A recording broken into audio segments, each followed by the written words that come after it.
Ah. In learning to walk, you used the phrase, master current of my being. Would you explain that phrase? It sounds a useful concept. Do we all have a master current? And how does one get or keep in touch with it? As far as I remember, this phrase comes from Wordsworth. I won't be completely sure of that, but I think it's from Wordsworth. Would you explain that phrase? It sounds like a useful concept. I haven't had an opportunity of just checking that passage in Learning to Walk.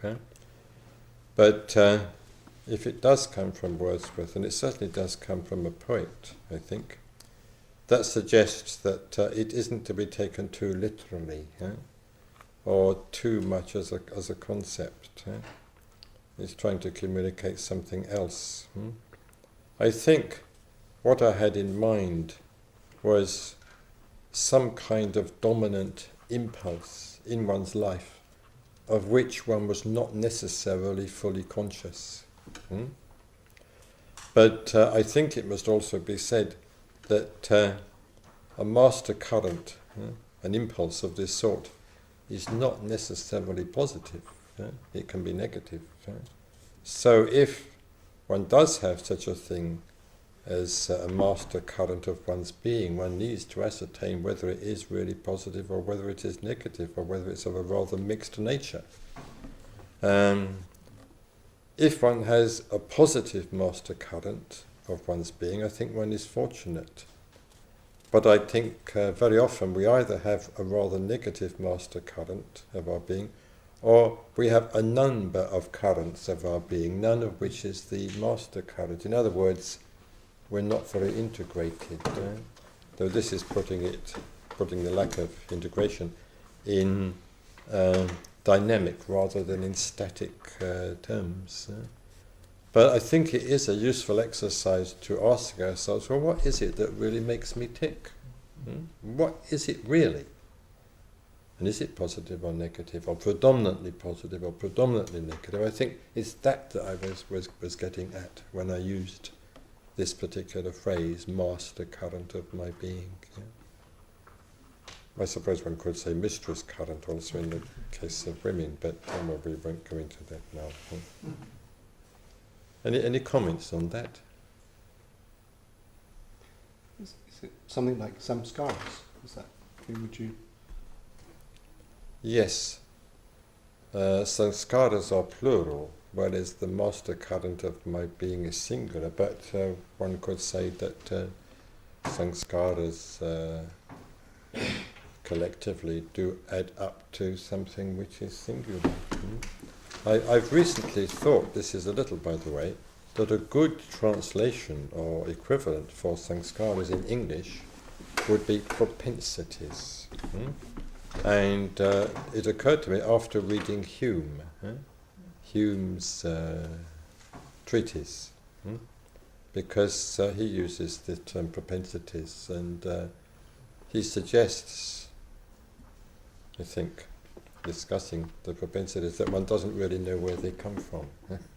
But if one equates propensities with sanskaras, well, as a Buddhist one does know where they come from, at least one has read where they come from.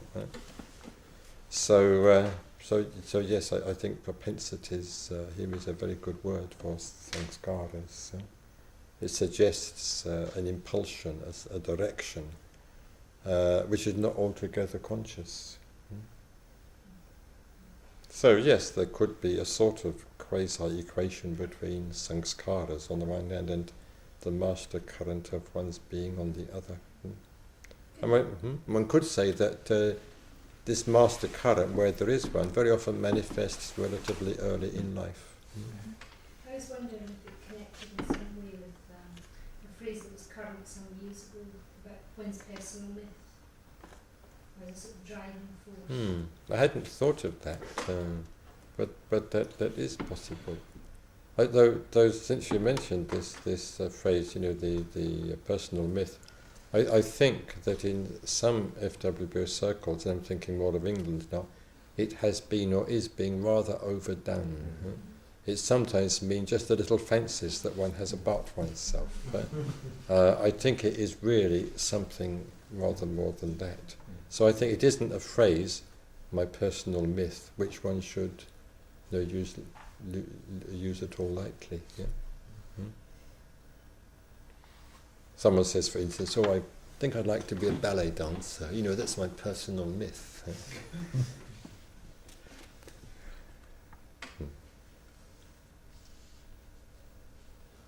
Anything further on that? Sometimes people ask questions about fate, something we call fate. Does fate exist? And I wondered if master current might be a more useful notion for people than fate. It would be a more useful notion, but certainly not equivalent to fate. Right. It would be better that they thought in terms of a master current of their being than thought in terms of fate, because fate is not a Buddhistic concept. There's fate, that's one extreme, there's a chance that's the other. So Buddhism doesn't accept either. So one could encourage people to speak in terms of master current of their being rather than speaking in terms of fate, but not with the understanding that the two are equivalent. The two are really quite distinct. But a roughly equivalent expression, our way of thinking, is thinking in terms of one's genius, in the old Roman sense. The sort of one's dominating and inspiring ideal, even, one could call it.